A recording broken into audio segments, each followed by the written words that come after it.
नमस्कार विद्यार्थी मित्रांनो, यावर्षीपासून इयत्ता 4थी आणि 7वी या 2 वर्गांकरिता शिष्यवृत्ती परीक्षेचे आयोजन करण्यात आलेले आहे. आपल्या या स्कॉलर अकॅडमी या यूट्यूब चॅनलवरून आपण इयत्ता 4थीच्या शिष्यवृत्ती परीक्षेसंबंधी संपूर्ण सखोल असं मार्गदर्शन करणार आहोत. त्यामुळे या चॅनलवरती तुम्ही जर नवीन असाल तर सर्वप्रथम चॅनलला सबस्क्राईब करायला विसरू नका. इयत्ता 4थीसाठी 2 पेपर असणार आहेत आणि या 2 पेपरमध्ये कोणकोणते विषय आणि त्याचं गुणांकन कसं असणार आहे हे सर्वप्रथम आपण समजावून घेऊया.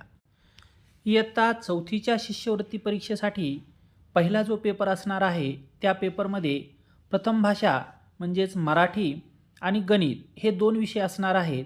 या दोन्ही विषयामध्ये एकूण 75 प्रश्न आणि 150 गुण असणार आहे. त्यामध्ये मराठीसाठी 25 प्रश्न हे 50 गुणांसाठी म्हणजेच प्रत्येक प्रश्न हा 2 गुणांसाठी असणार आहे. तर गणितामध्ये सुद्धा 50 प्रश्न 100 गुणांसाठी असणार आहे. पहिला जो पेपर आहे त्या पेपरसाठी 75 प्रश्नासाठी तुम्हाला 1 तास 30 मिनिटे एवढा वेळ मिळणार आहे. त्याचबरोबर दुसरा जो पेपर आहे तो पेपर तृतीय भाषा म्हणजेच इंग्रजी आणि बुद्धिमत्ता चाचणी या 2 विषयांचा. या पेपरमध्ये देखील इंग्रजी विषयासाठी 25 प्रश्न हे 50 गुणांसाठी तर बुद्धिमत्ता चाचणीसाठी 50 प्रश्न 100 गुणांसाठी असणार आहे.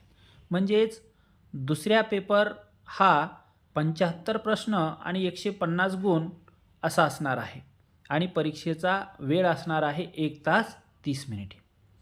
विद्यार्थी मित्रांनो, कुठल्याही परीक्षेमध्ये यश जर मिळवायचे असेल तर परीक्षेचं स्वरूप, परीक्षेमध्ये येणारे प्रश्न, परीक्षेमध्ये असणारा जो अभ्यासक्रम आहे याची पूर्ण माहिती घेऊन जर तुम्ही अभ्यास केला तर तुम्ही नक्कीच यश मिळवू शकता. बघा, या परीक्षेमध्ये सोप्या स्वरूपाचे जे प्रश्न आहेत ते 30% असणार आहे. त्याचबरोबर मध्यम स्वरूपाचे प्रश्न हे 40% असणार आहेत आणि कठीण स्वरूपाचे प्रश्न हे 30% असणार आहे. म्हणजेच आपल्याला अगदी छोट्या छोट्या गोष्टी समजावून घेऊन शिष्यवृत्ती परीक्षेचा अभ्यास करावा लागणार आहे. बघा, आपल्या या चॅनलवरून अगदी सखोल मार्गदर्शन परीक्षेचे होणार आहे. त्यामुळे आपल्या चॅनलला सबस्क्राईब करायला विसरू नका आणि दररोज नवनवीन व्हिडिओ पाहायला विसरू